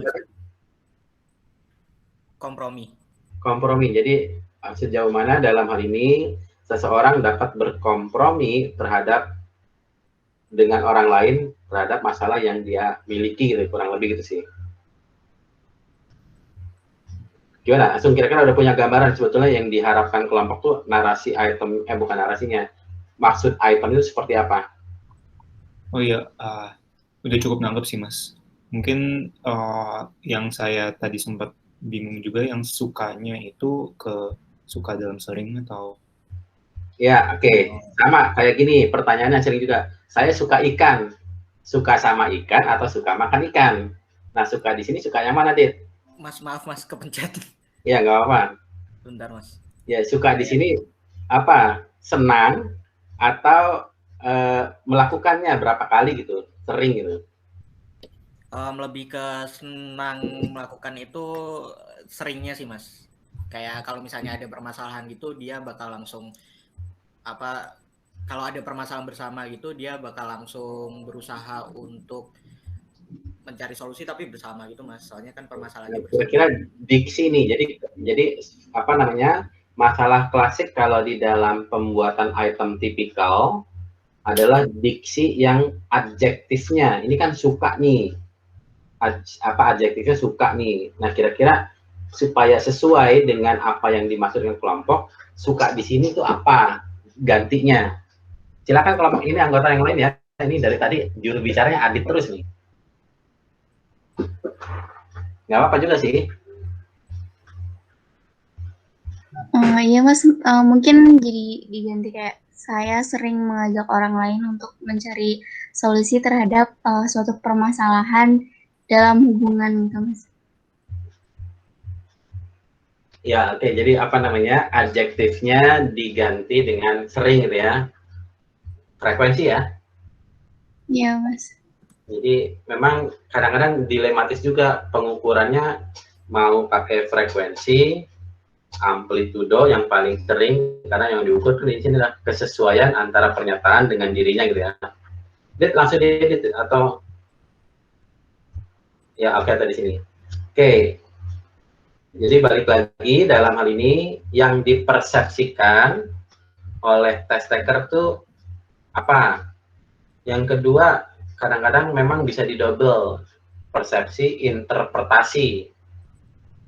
Karena memang mirip juga narasinya. Yang ketiga adalah respond to the items, atau chosen responnya. Oke, kelompok Adit, Ami, yang lainnya. Ini responnya kontinumnya mau skala Likert kan ya? Iya, betul Mas. 1 sampai berapa? 1 sampai 6. Ya, 1 apa, 2 apa, 6 apa? Tulisin deh. Ditulis deh, biar 1 diketik. Ya. 1 itu sangat tidak sesuai. Ya, kesesuaian ya. Iya. Tidak sesuai. 2. Ya, 6 aja langsung. Oh, jadi sesuai gitu ya, bukan setuju ya. Oke, pertanyaan saya, Astung. Ini narasinya belum diganti nih, Tung. Gimana? Nggak apa-apa ya? Oke. Iya, nggak apa-apa sih, Mas. Ya. Dari skala 1 sampai 6, Astung akan jawab berapa? Saya sering mengajak orang lain untuk mencari solusi terhadap masalah yang saya miliki gitu. Mungkin 5 kali ya, Mas. 5, oke. Boleh tahu kenapa Astung menjawabnya 5? Karena mungkin ada beberapa solusi ya, ada beberapa masalah yang kadang-kadang tuh nggak perlu dibicarakan. Mungkin ini juga bias budaya saya sih Mas, kayak saya punya background budaya Jawa yang diem-dieman aja. Gitu. Oke. Nah ini karena sebetulnya nggak mengenai, harusnya memang ini ya, karena populasinya adalah mahasiswa gitu ya. Kalau dibilang bias, nanti konsekuensinya ya karena ada hal lain. Oke. Jadi yang dilakukan, Dit sekali ditulis Dit. Kalau menurut bukunya Cohen ada 3 hal Dit: perceive, interpret, satu lagi respond to the item. Respond to the item. Ya, jadi to the items pakai S ya, karena nanti satu-satu item. Nah, oke, jadi ini sebetulnya kalau boleh dibilang apa yang ada di dalam bukunya Cohen ini masih belum sewah yang pernah saya lakukan, yang saya dan tim pernah lakukan. Tambahin lagi nih, satu lagi nih, enter dit.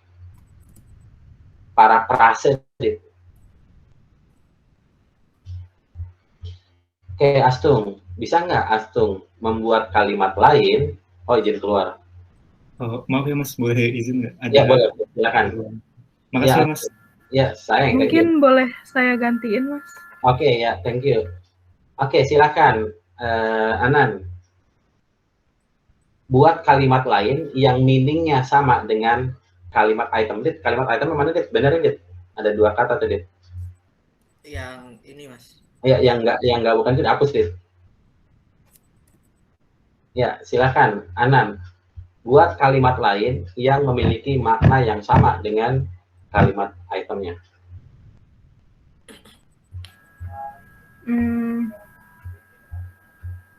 Mungkin ini Mas, saya sering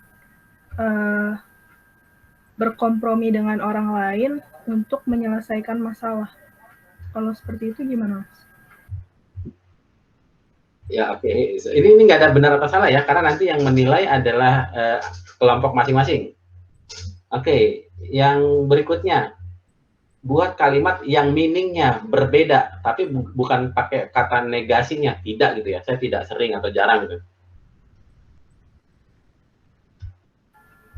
Yang bertolak belakang sama ininya Mas, itemnya.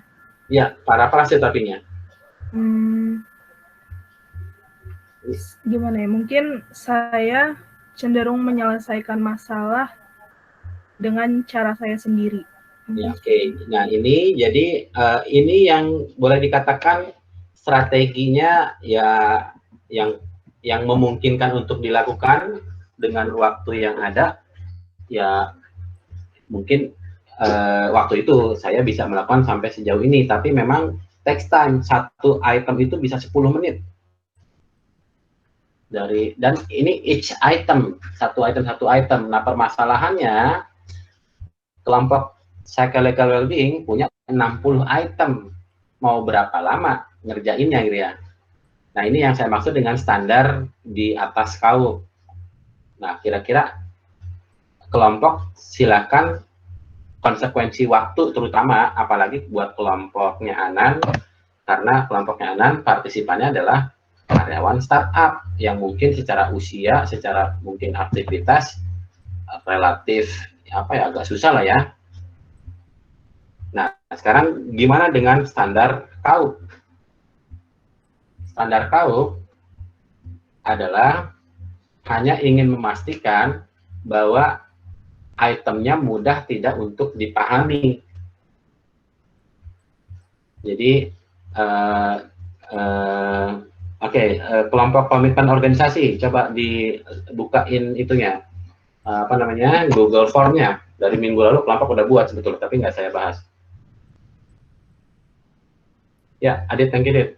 Oke, Mas. Ya, kelompok komitmen organisasi, silakan show the Google Form.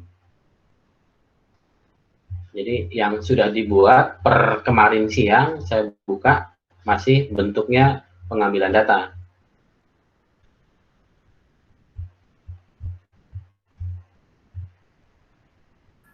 Tunggu sebentar ya, Mas. Ya.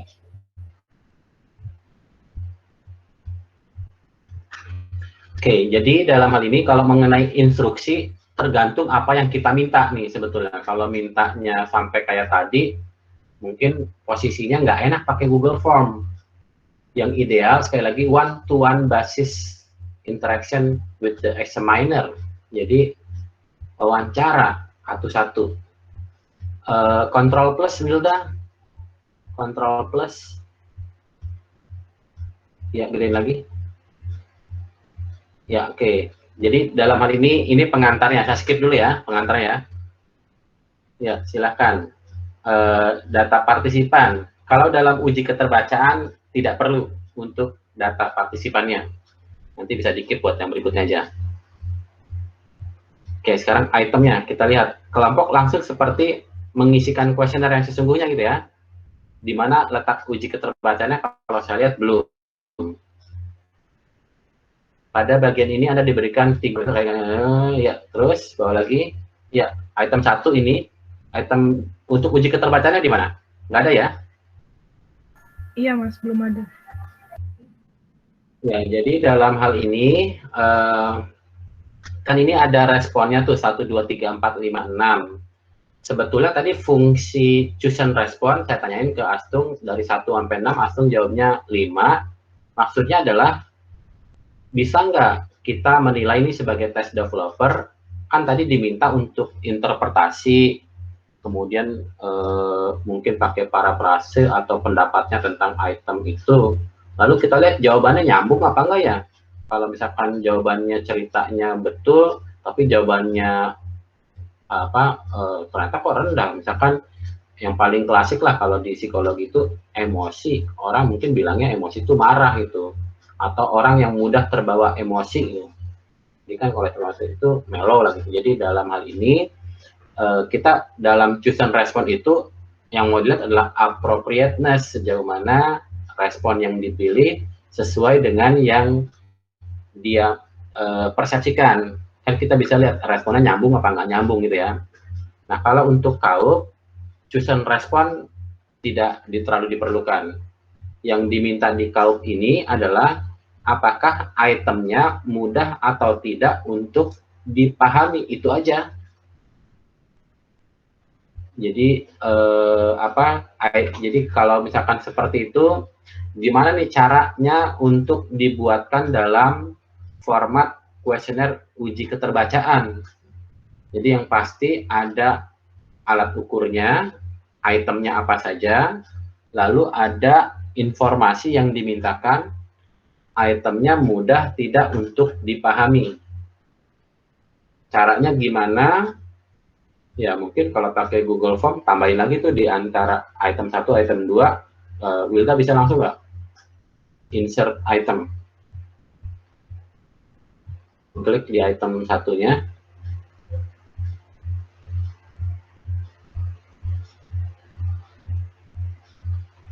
Copy aja, tanda kopinya tuh di bawah tuh. Ya, duplicate. Nah, itu telepin apakah item 1 di atas mudah untuk Anda pahami. Misalkan, ini contoh aja ya. Nanti kalau mau responnya dikotomi aja, ya tidak gitu. Kalaupun mau pakai degree ya silakan 1 sampai sekian gitu.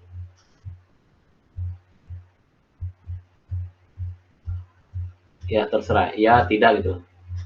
Jangan pakai itu, pakai multiple choices saja. Multiple choices di bawah lagi. Multiple choices. Ya, 1 ya, tidak.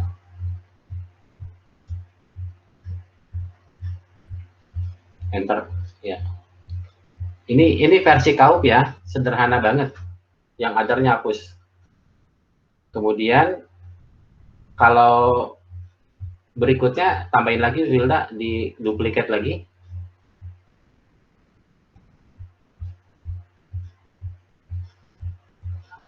Duplicate lagi dalam hal ini bukan item 2. Sekarang ini untuk masih item 1. Masih untuk item 1. Apabila Anda menjawab tidak, berikan saran perbaikan itemnya gitu. Ya kurang lebih seperti itu yang minimal di kaup.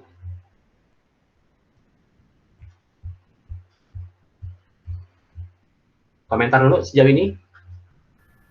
Mas mau nanya Mas, kan ini yang di pertanyaan pertama itu adalah kayak apakah Anda mengerti sama itemnya kan Mas? Mudah dipahami tidak, bukan iya, mengerti kalau iya. Nah itu kan bagi mereka gitu, tapi kita belum tahu apakah persepsi item kita sama persepsi dia itu sama. Nah itu dia yang saya bilang, kalau mau standarnya lebih dari kaup, yang kayak tadi bahkan sampai parafrase, tapi konsekuensi waktunya nih, gimana caranya? Kalau dibuat kayak pertanyaan open ended gitu bisa nggak Mas? Misalnya kayak orang males dulu. Kalau iya sih, Mas. Kalau mau wawancara, makanya tadi bilang one to one basis with, interaction with examiner. Jadi kira-kira gimana nih? Memang yang saya pernah bilang bahwa ini mau standar kaup atau standar lebih dari kaup lah, kurang lebih gitu. Kalau memang mau yang ideal, ya tadi saya lupa kelompok siapa ya yang lebih sering apa? Tadi Cesa atau siapa tadi?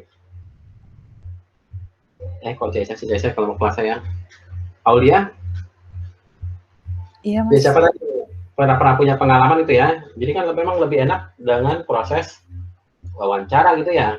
Kalau orang diminta ngetik mungkin pertama-tama males, tapi kalau bayangkan 60 item untuk kelompok psychological well-being. Kalau dia ini biasanya kalau lihat pattern responnya di nomor-nomor awal tuh biasanya orang masih mau gitu. Tapi nanti begitu kan kalau di atas, ke atas lagi Wilda kan di kelompok nulisin 37 item ya. Somewhere di mana gitu, ya 37 jam gitu ya. Ya mungkin kalau scrollnya belum beres-beres scrollnya ke bawah gitu ya. Apakah kalau dipotong-potong juga akan ngaruh apa enggak? Jadi oke, cerita tadi bagaimana prosesnya. Ada yang mengisikan dulu, lalu nanti diminta untuk ngirim gimana ceritanya coba lupa tadi. Yang tadi saya itu Mas. Ya betul. Terus sampaikan lagi. Iya, jadi awalnya dikirimin link Google Form kayak gini, disuruh ngisi item-itemnya kayak biasa. Abis itu setelah kita selesai ngabarin lagi ke anggota kelompoknya, terus sama mereka dikirimin kayak satu file Word gitu. Terus apa kayak di situ ada tabelnya, ada item-itemnya lagi ditaruh di tabel itu. Sebelahnya itu ada kolom kosong, kita disuruh kayak komentar gitu menurut kita itemnya kayak gimana, kayak gitu Mas. Ya, jadi sifatnya nggak ketemu langsung ya, nggak pernah ada sesi barengan ya. Iya, sesinya Aulia ngerjain di komputernya atau nanti udah ngabarin udah selesai, nanti dikirim lagi apa. Jadi memang ya balik lagi sih, kita mau yang ideal atau mau yang realistis gitu. Di KAUP ini memang dengan kondisi sekarang jadinya yang realistis. Kalau mau ideal ya waktu sih, makanya kadang-kadang saya juga kadang suka jujur sih, suka aduh ini gimana ya kalau mau yang ideal tapinya waktu, tapi kalau maunya realistis ya dapatnya nggak banyak gitu. Tapi dikembalikan ke kelompok, jangan sampai membebankan. Kalian kuliahnya kan bukan cuma KAUP doang gitu ya. Beneran ini tuh prosesnya juga lama nih, karena lama itu kalau berhitung satu item aja 5 menit gitu. Kali sejumlah item, betulan nggak orang itu mau ngerjain semuanya? Kira-kira boleh nggak ya kalau misalkan dalam hal ini paro-paroan? Paro-paroan itu artinya tidak semua partisipan mengerjakan semua item yang ada. Silakan komentar, kira-kira bayangan masalahnya yang mungkin terjadi apa aja. Ini kita waktunya udah habis ya, tapi bayangannya seperti itulah. Nah, jadi dengan bagaimana kelompok akan melakukan uji keterbacaannya, makanya instruksinya menjadi berbeda tuh. Kira-kira maunya gimana? Kalau saran saya sih, kalau bisa dilakukan yang sifatnya lisan. Jadi, tapi lisan konsekuensinya dia dilihatin saat dia ngisi. Jadi dia mau ngisi langsung apa enggak, atau kayak tadi prosesnya kayak Astung. Saya minta menyebutkan narasi itemnya, bacain gitu. Nanti lisan. Nah, jadi kalau wawancara konsekuensinya dalam satu waktu jangan banyakkan. Kalau 3 orang mungkin ribet kali ya, karena biasa kalau banyakan itu iya saya sama kayak dia gitu. Ya apa maksud sama gitu. Tapi kalau misalkan sendiri partisipannya, susahnya adalah kalian kalau kalian tidak terlalu, mungkin kelebihan saya nyaman dengan kalian udah pada kenal gitu ya. Tapi kalau partisipan kalian nggak kenal, mungkin jadi awkward tuh, apalagi kalau kalian sendiri, partisipan kalian sendiri itu. Tapi kalau misalkan dalam hal ini mungkin yang ideal sih 2-2 kali ya, 2-2 tuh kalian berdua, test taker kalian berdua gitu. Berapa jumlah test taker yang untuk uji keterbacaan? Kesepakatan di KAUP adalah jumlahnya 2 kali lipat jumlah anggota kelompok. Nah, jadi silakan hitung lagi waktunya. Sementara mungkin itu dulu, nanti proses selanjutannya apa yang berikutnya dilakukan setelah uji keterbacaan kita bahas nanti lagi. Oke, jangan mungkin dibahas dulu dalam kelompok sarannya, tapi whatever yang kalian pilih, saya pastinya sangat concern dengan jangan terlalu idealis juga. Kita mesti realistis juga dengan waktu yang ada, mekanisme yang ada. Saya tidak menyarankan kalian ketemu langsung. Jadi gunakan media online ya. Oke, sampai ketemu lagi hari 2 minggu lagi. Jadi silakan kalau mau kontak di WhatsApp seperti biasa. Thank you, bye-bye. Take care ya. Makasih Mas. Terima kasih, Mas. Terima kasih, Mas.